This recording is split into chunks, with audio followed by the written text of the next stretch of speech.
네, 안녕하세요. 액션 스포츠 전문 리뷰어 김준모입니다.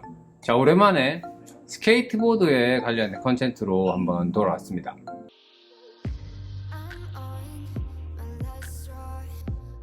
자, 오늘은 스케이트보드를 탈 수 있는 장소에 대해서 한번 알아보도록 하겠는데요. 제가 어릴 적부터 스케이트보드를 많이 탔는데, 어릴 적에는 동네에서 어떠한 위험이 있는지 잘 모르고 이리 타고 저리 타고 많이 했었어요. 그리고 내리막길에서도 타다 보면 막 차들이 콕 나와서 다칠 뻔도 했었고, 그리고 뭐 어디 걸려가지고 막 엄청 뒹굴뒹굴 구르기도 했던 그런 기억이 있습니다. 제가 어릴 적에는 스케이트보드를 탈 수 있는 장소가 그렇게 지금처럼 다양하고 그렇지는 않았었어요. 스케이트보드를 즐길 수 있는 장소를 스케이트보드 종류에 따라서 한번 분류를 한번 해보았어요. 자, 스탠다드 스케이트보드는 바닥이 굉장히 컨디션이 좋은, 그리고 굉장히 뒤에 보이는 저런 바닥처럼 굉장히 고르게 평탄화되어 있는 그런 곳에서 타시는 게 가장 좋습니다. 실내 체육관이라든지 그런 체육관 앞에 보면 바닥이 굉장히 대리석으로 잘 되어 있거나, 스케이트보드 파크가 있습니다. 실외에도 있고요. 그 다음에 실내에 있는 스케이트보드 파크, 이런 데서 타시면 가장 좋게 스케이트보드를 즐길 수가 있습니다. 자, 두 번째로 크루즈보드에 대해서 한번 말씀드릴게요. 크루즈보드는 일단은 가장 큰 특징이 이동을 위해서 나온 스케이트보드이기 때문에요. 굉장히 작으면서 휴대성이 편해요. 그리고 바퀴가 어느 정도 좀 큽니다. 그래서 이 크루즈보드 같은 경우는 이제 길이 잘 닦여져 있는 그런 도로, 사람들의 인적이 좀 드문 공원이라든지 아니면 바닷가 쪽에서 사이드에 있는 그런 도로들이 굉장히 타기 좋은 장소라고 볼 수 있어요. 그리고 어느 정도 바퀴가 크고 쿠션감이 있기 때문에 약간의 아스팔트라든지 보도블럭이 약간 있는 곳에서도 충분히 타실 수가 있습니다. 동네에 있는 공원이나 이런 곳에서 어린 친구들이나 스케이트보더 유저들이 그렇게 많이 타시는 걸 많이 볼 수가 있는데, 그런 장소에서 안전하게 타시는 게 가장 좋습니다. 자, 세 번째로 롱보드인데요. 롱보드는 이제 바퀴도 크고 보드도 길기 때문에 어느 장소에서도 쉽게 탈 수가 있어요. 그래서 롱보드 같은 경우도 제일 많이 타는 곳이 어디냐면 바닥이 좋은 곳에서 많이 타요. 왜냐? 거기에서 이제 댄싱이라든지 스텝에 대한 그런 트릭을 많이 해야 되기 때문에 바닥이 조금 우퉁우퉁하거나 그렇게 되면은 타는데 좀 불편함이 많거든요. 그래서 롱보드 같은 경우도 아스팔트라든지 보도블록에도 충분히 탈 수 있지만 길이 쭉 굽히고 사람이 많이 없는 곳에서 타시는 게 가장 좋다고 볼 수 있습니다. 자, 네 번째로는 카보보드예요. 카보보드는 이제 그 서핑을 이제 육지에서 하는 것처럼 탈 수 있는 그런 장르이기 때문에 그 카보보드도 일단은 롱보드처럼 크고 도로가 잘 되는 곳에서 타시면 좋고요.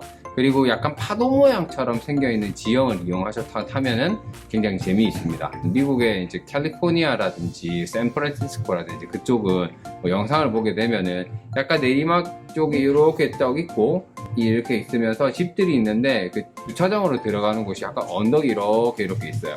그래서 이제 카보보드들이 이 언덕이 있는 부분, 이 입구 쪽에 들어가는 부분들을 이렇게 치고 내려오는 스타일로 스케이트보드를 많이 타거든요.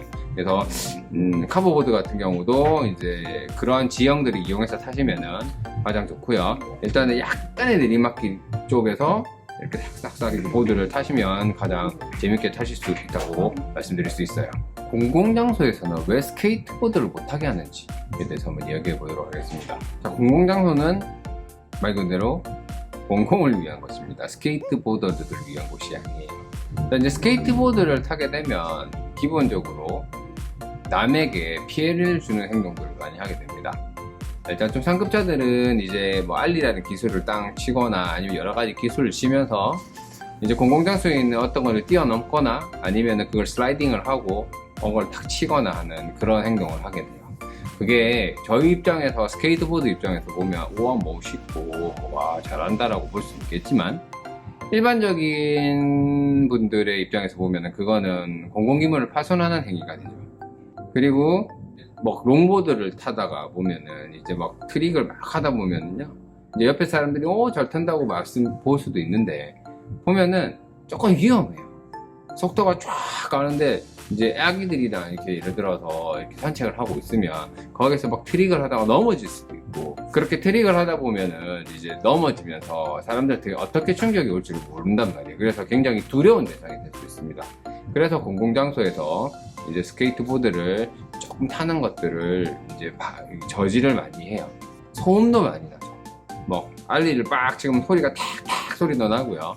그 다음에 뭐 자기들끼리 놀면서 재밌어서 하는 뭐 슬라이딩 하면서 빽 바퀴가 빽 하는 소리도 있어서 그런 소음들로 인해서 민원이 많이 발생하게 됩니다.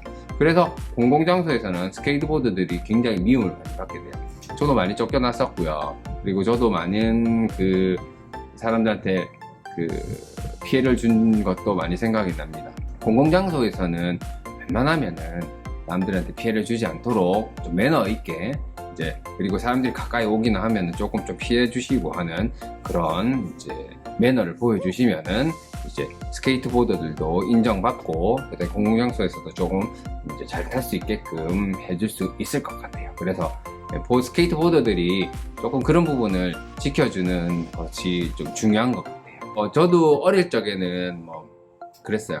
뭐 우리도 똑같은데 왜 우리만 못하게 하느냐 그럴 수 있는데, 이제 제가 어른이 돼서 보니까 충분하게 그런 부분을 이제 방해 요소로 인정을 해서 그렇게 공공장소에서는 못하게 할 수 있을 것 같아요. 사람들이 많은 곳이라든지, 그리고 뭐 그런 공공장소의 기물들이나 그런 것들을 파손하지 않고 소음도 많이 내지 않게끔 이제 스케이트보드를 즐길 수 있으면 좋을 것 같습니다. 자, 그러면 공공장소에서도 이렇게 못하게 하는데 도대체 어디서 스케이트보드를 타야 하는가요? 자, 그래서 제가 준비를 했습니다. 제 머릿속에 있는 것들로만 말씀드릴 건데, 일단은 서울부터 말씀을 드릴게요.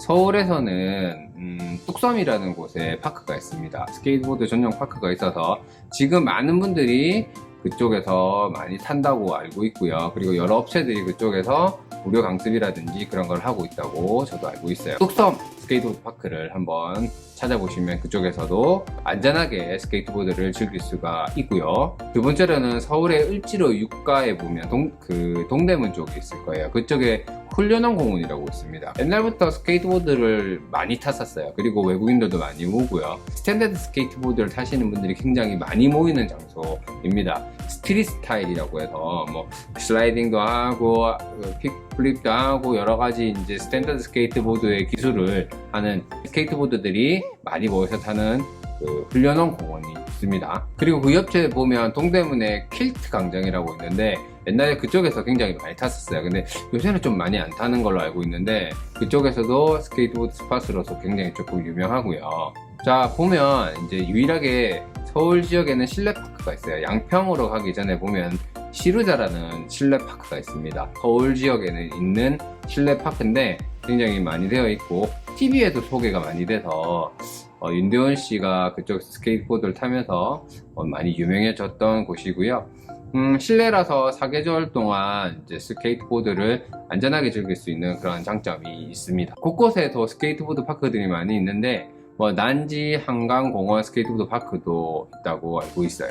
이제 부산으로 한번 가볼까요? 부산에는 보시면 스케이트보드의 성지죠. 사직 실내 체육관 앞에가 있습니다. 거기는 제가 어릴 적에서부터 스케이트보드를 거기서 많이 탔는데, 스케이트보드 타기에는 진짜 최고의 스케이트 파크입니다. 이쪽은 이제 계단으로 막혀 있어가지고 햇빛이나 비도 많이 피할 수 있고요. 그리고 바닥이 스케이트보드 타기에 굉장히 좋게 대리석으로 되어 있습니다. 그리고 여러 가지 계단이라든지 기물들이 설치가 자연적으로 되어 있어서 재밌게 스케이트보드를 탈 수 있고, 정말 많은 스케이트보더들이 그쪽에서 모여서 타고 있어요. 그리고 두 번째로는 이제 해운대에 있는 영화의 전당 앞에 있습니다. 영화의 전당 앞에는 굉장히 큰 광장이 있는데, 거기는 일반 스케이트보더들이나 롱보더, 그리고 가족 단위의 스케이트보드를 타시는 분들도 많이 오시고, 그 다음에 롱보드 타시는 분들도 굉장히 많이 모이는 곳입니다. 그리고 부산에는 유일하게 모노루가라는 이제 실내 파크가 있습니다. 거기는 사상에 위치하고 있고요. 거기서 이제 스케이트보드 프로그램들이 굉장히 많이 있고요. 부산을 대표하는 스케이트보드 파크인데, 저 역시 그쪽을 굉장히 좋아합니다. 그리고 느낌도 굉장히 좋고, 카페랑 주차장 뭐 이런 것들도, 그 다음에 스케이트보드 샵도 거기에 위치하고 있어서 제가 볼 때는 굉장히 좋은 실내 스케이트보드 파크가 부산에도 있다고 말씀드릴 수가 있어요. 부산에는 이제 대연동에 평화공원도 있고요. 그리고 서면에 그 성상원 광장도 있습니다. 그쪽에서 롱보드도 많이 타고요. 가족 단위로 스케이트보드를 많이 타고 있어요. 이제 송정에 보면 서핑샵 뒤에 보시면 송정에서 서퍼들과 서퍼샵들이 이제 공동으로 이제 만들어 놓은 스케이트보드 파크가 있는데요. 거기는 이제 기물이나 이런 것들 위주보다는 카버보드 위주로 탈 수 있는 스케이트보드 파크가 있습니다. 그쪽도 굉장히 이제 안전하게 탈 수 있는 그런 공간으로 되어 있고 주차 시설이나든지 이런 것들도 굉장히 잘 되어 있습니다. 자, 그리고 부산 옆에 양산이 있는데 양산에는 서울에 있는 시루자 파크가 양산에도 있습니다. 거기에도 굉장히 많은 스케이트보드 그 청소년 스케이트보드들이 거기서 열심히 타고 있고요. 그 다음에 1, 2층으로 되어 있어서 많이들 이용하고 계시는 걸로 알고 있어요. 자, 지금까지 스케이트보드를 어디에서 탈 수 있는지에 대해서 한번 쭉 얘기해 보았습니다. 스케이트보드는 굉장히 작지만 굉장히 위험한 스케이트 운동이에요. 안전 장비도 잘해야 되고요. 그리고 타다가 넘어지면 이 스케이트보드가 어디로 날아가서 다른 사람들한테 피해를 줄 수 있는 그런 위험 요소가 굉장히 크거든요. 그래서 그거를 꼭 인지를 하시고요. 스케이트보드를 즐기시기 바랍니다. 사람들한테 피해가 주지 않고 그 다음에 조용한 장소에서 그리고 내가 넘어지고 스케이트가 날아갔을 때도 2차 피해가 최소한으로 되는 곳을 골라서 타셔야 되고요. 그리고 꼭 명심해야 될 게 스케이트보드로서 남에게 피해를 주는 행동을 하지 않으면서 타시는 게 가장 중요하다고 생각해요. 감사합니다. 지금까지 액션스포츠 김준모였습니다. 요번 2020년 봄에는 스케이트보드에 관련된 영상들 많이 올릴 테니까 기대해 주시고요. 감사합니다.